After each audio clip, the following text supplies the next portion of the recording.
तमाम दंगों की तरह ही गुजरात दंगे को लेकर सबसे बड़ा प्रश्न यह है कि यह खुद हुआ या फिर एक लंबे षड्यंत्र का हिस्सा है। जिस मामले में जिम्मेदारी तय होनी चाहिए, सर्वोच्च न्यायालय की बनाई स्पेशल इन्वेस्टिगेशन टीम कह चुकी है कि दंगों के पीछे साजिश के साक्ष्य नहीं मिले और इस बात को न्यायालय ने भी मान लिया। माने कि गुजरात के तत्कालीन मुख्यमंत्री नरेंद्र मोदी को दंगों के मामले में क्लीन चिट मिल गई। ऐसे में बीबीसी की एक डॉक्यूमेंट्री आती है इंडिया द मोदी क्वेश्चन के नाम से। 2 एपिसोड वाली इस डॉक्यूमेंट्री का दावा है कि इसमें एक नई नज़र से दंगों को देखा गया।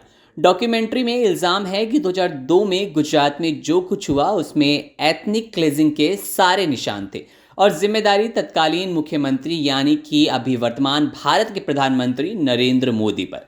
हवाला दिया गया कि ब्रिटिश सरकार की एक खुफिया रिपोर्ट का।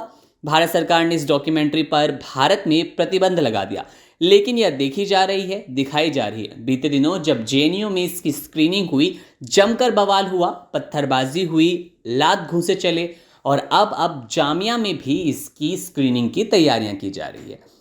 अब ऐसे में प्रश्न ये उठता है कि क्या पहली बार किसी डॉक्यूमेंट्री को लेकर विवाद हुआ और इसे बैन किया गया? तो इसका जवाब है नहीं। साल 2012 का निर्भया गैंगरेप आपको याद होगा। इस विभत्स कांड पर बीबीसी ने एक डॉक्यूमेंट्री बनाई थी। नाम था इंडियाज डॉटर। इसका निर्देशन किया एक ब्रिटिश फिल्म मेकर लेस्ली उडविन ने। इस डॉक्यूमेंट्री में रेप के दोषी मुकेश सिंह का इंटरव्यू किया गया, जिसमें उसने महिलाओं और दिल्ली पुलिस के खिलाफ अपमानजनक बातें की थी। इसे लेकर देश भर में बवाल हुआ, जिसके बाद केंद्र सरकार ने इसके प्रसारण पर रोक लगा दी थी। 8 मार्च 2015 यानी कि अंतर्राष्ट्रीय महिला दिवस के दिन ये डॉक्यूमेंट्री को भारत समेत दुनिया भर में रिलीज होना था। रोक लगने के बावजूद बीबीसी ने इसे तय समय से पहले यानी कि मार्च 4 को ही दुनिया के कई देशों में रिलीज कर दिया।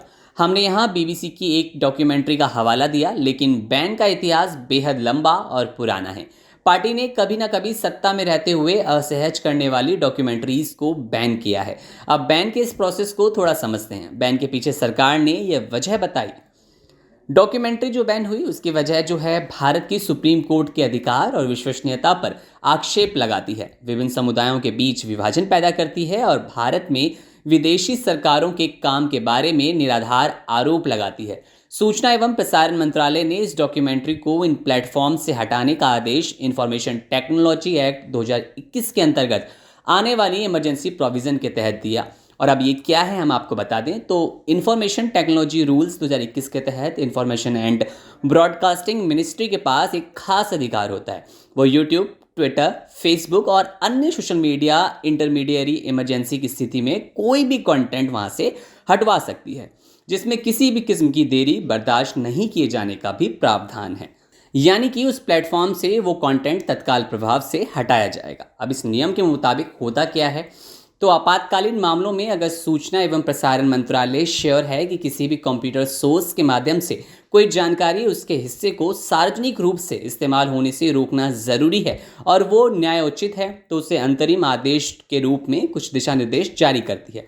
इसके तहत अगर वो जानकारी किसी के पास कंप्यूटर पर पाई जाती है, चाहे वो व्यक्ति, प्रकाशक या बिचौलिया कोई भी हो, तो सरकार उस जानकारी या उस हिस्से को बिना सुनवाई, बिना मौके के नियंत्रित कर सकती है। सूचना एवं प्रसारण मंत्रालय के मुताबिक अगर कोई कंटेंट भारत की संप्रभुता, अखंडता, सुरक्षा या फिर कानून व्यवस्था को खतरे में डालता है, मित्र राष्ट्रों से रिश्ते खराब कर सकता है या किसी अपराध को उकसाने से रोकने के लिए इमरजेंसी प्रोविजन का इस्तेमाल कर उस कंटेंट को प्लेटफॉर्म से हटवाया जा सकता है।